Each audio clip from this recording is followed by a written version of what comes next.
talking about, because you're saying when he came and he wanted to appease them. Well, even before that, he's already observing these practices. And the reason why I say it's significant for this so-called prophet of monotheism, for him to be running around the Kaaba at a time in which there are still 360 idols, is that there's a tradition. Now, I don't believe this tradition is true historically, but it's reported in the Muslim sources.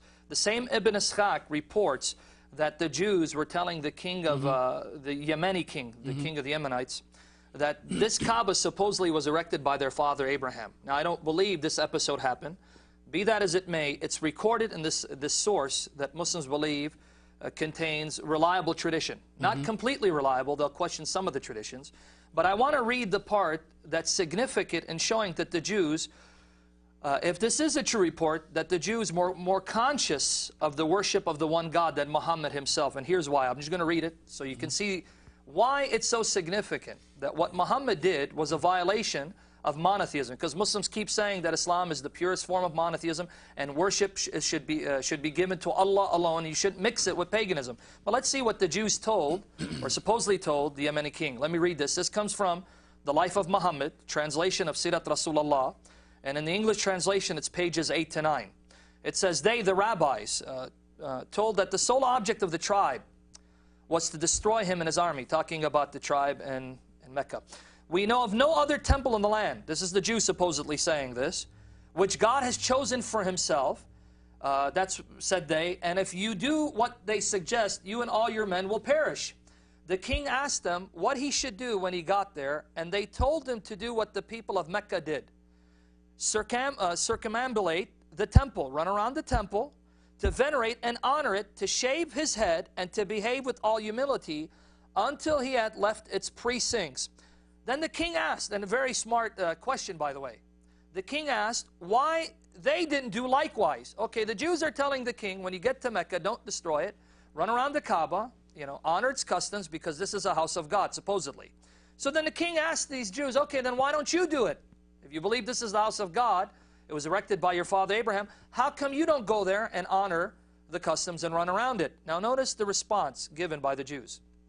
They replied that it was indeed the temple of their father Abraham, but the idols which the inhabitants had set up around it and the blood which they shed there presented an insuperable obstacle. They are unclean polytheists, they said, or words to that effect. The Jews refused to run around the Kaaba because there were idols still at the Kaaba at this time. And yet I just read a tradition that said Muhammad ran around the Kaaba when there were still 360 idols around it. So how can you say that Muhammad brought the purest form of monotheism when we see that early in his career he had no reticence running around the Kaaba littered with idols?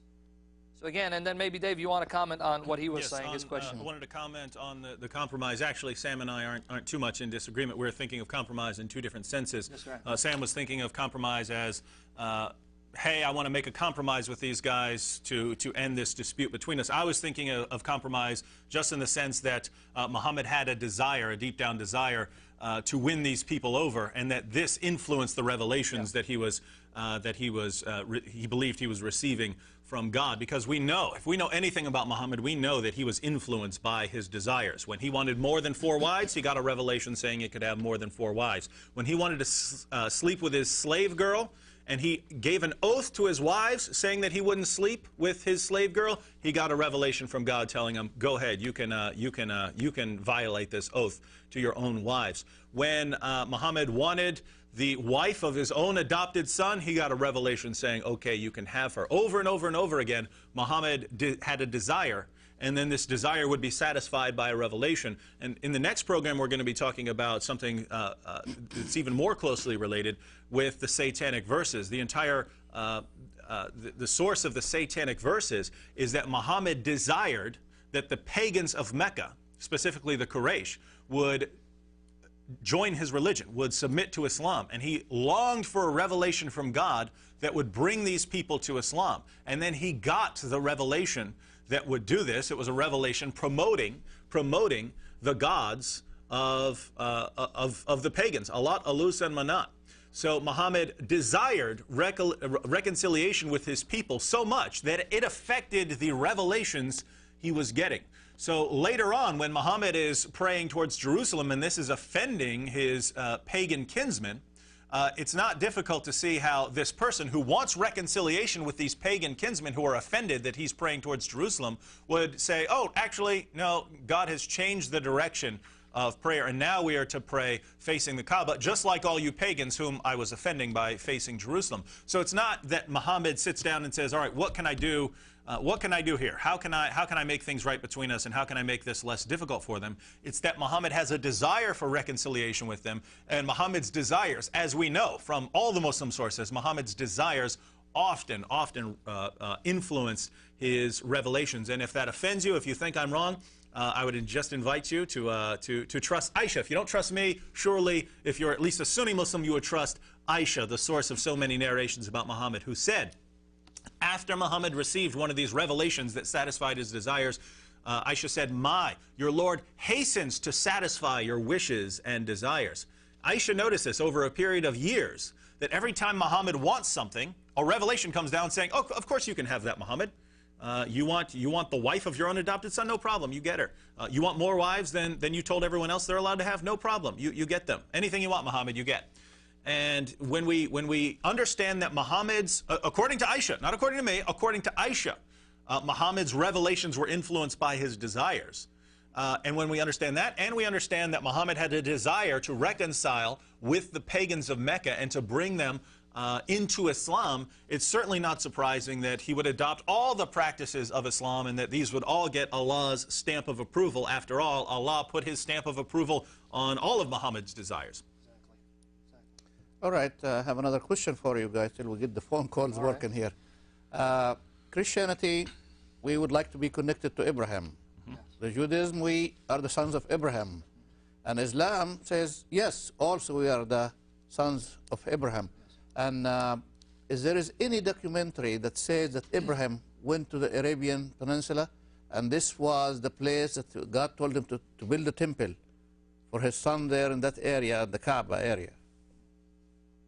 No. The short answer is no. No, not no a shred. Pre-Islamic evidence. No, none whatsoever. Yeah, and you know, this is something that's very interesting. According to what Muslims believe and what Muslims tell us, you know, there was a line of descendants from Ishmael. You know, it's just like the descendants through Isaac that ultimately became the Jews. And think about this though. The Jews are there. They're in a community. They refuse to compromise with paganism. Whenever they do compromise with paganism, God punishes them until they come back immediately to belief in the one true God. God is always in a clear relationship with the Jews, and ultimately the Messiah comes to the Jews. So there's always a link. They have the genealogies. They can always trace who's related to whom, who goes back to Abraham, and so on.